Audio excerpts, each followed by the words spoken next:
No, I don't think so. I mean, it's quite common in Myanmar for there to be major prisoner releases on particular what's considered auspicious occasions. It's usually about twice a year, and the numbers released are quite strong, quite large. Certainly, if that was in the mind of the commander in chief, I don't think it will work. The Myanmar has really put ASEAN's credibility on the line here. ASEAN and Myanmar reached a 5-point consensus way back in April. So the commander-in-chief personally came to the summit of ASEAN and agreed to these 5 points. And most of those points haven't been implemented. And central of them is the appointment of a special envoy, an ASEAN envoy. It took months for that envoy to be approved, but he still has not been able to visit Myanmar under terms which are acceptable. And central to those terms is his ability to meet with all the parties, including Aung San Suu Kyi and other members of the National League for Democracy. So I think the release of prisoners is unlikely to assuage the other leaders amongst ASEAN who really feel that he's effectively embarrassed ASEAN because they've put so much store in this agreement and came in for quite a bit of criticism from people within Myanmar and others for it being fairly weak in their response to the coup. And so they said, no, we'll engage in dialogue, we'll engage with the junta and we'll achieve outcomes that way. But they've really been played by the commander-in-chief.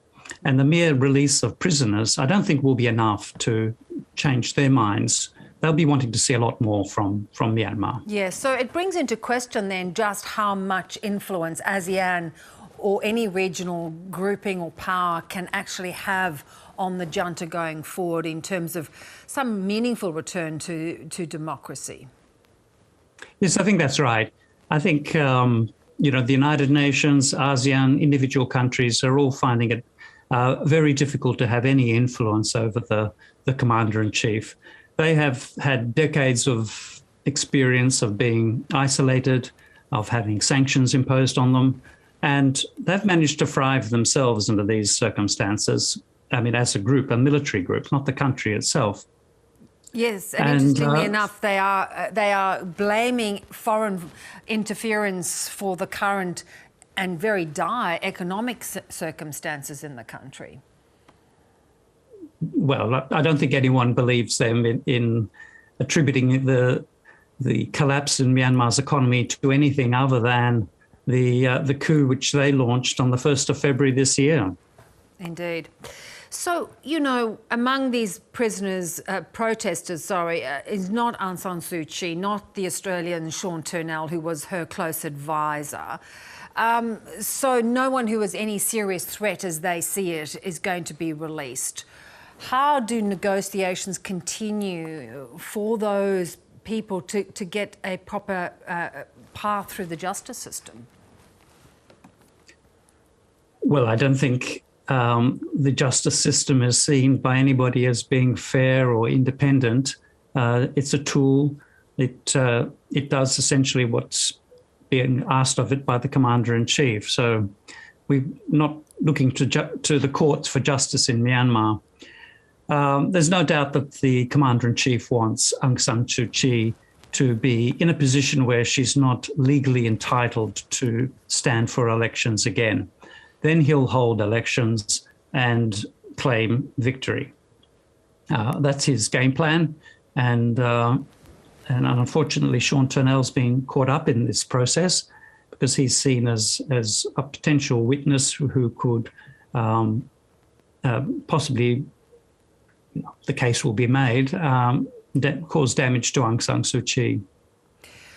With regard to ongoing protests and life returning to some form of normality, the release of these prisoners, as you say, is kind of almost seasonal alongside certain holidays. But if people took to the streets again, would there be another crackdown in your view? Oh, undoubtedly. It's a ruthless regime. It's shown its willingness to use the army with a lot of firepower against its own citizens. And indeed, the large number of casualties, which is believed to be well over 1,000 now, led to the change in the tactics on the part of the protesters. So rather than going to the streets, manning barricades, which made them sitting ducks for the military snipers, they've taken to more random acts of violence against police posts and the like. How effective is that strategy being, though? And again, to the point of sort of some form of normality, what are you hearing about what is happening on the ground? Well, it hasn't brought about change, and nothing's managed to do that, as we well know. But it has certainly changed the outlook of the military and the police.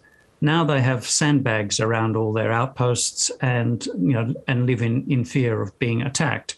So it's had some effect there. There've also been a series of defections from the police and from the military. Not enough to bring about a change, but I think the more that the coup continues, the more that the economy goes into decline, the more that the people are denied their fundamental freedoms, freedoms of association, freedoms of speech, access to the internet. I think more people will be becoming dissatisfied with the status quo and looking for means to bring about an end to this coup.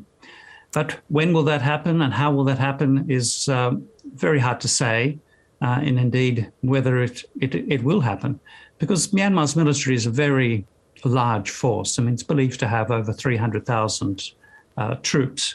They produce their own light arms and weapons. They're not reliant on weapons from overseas. Arms embargoes will not cut their source of supply. They produce their own. And they use force against their own people. They've been doing that for decades. Nicholas Coppel, appreciate your time. Thanks for joining us. It's been my pleasure.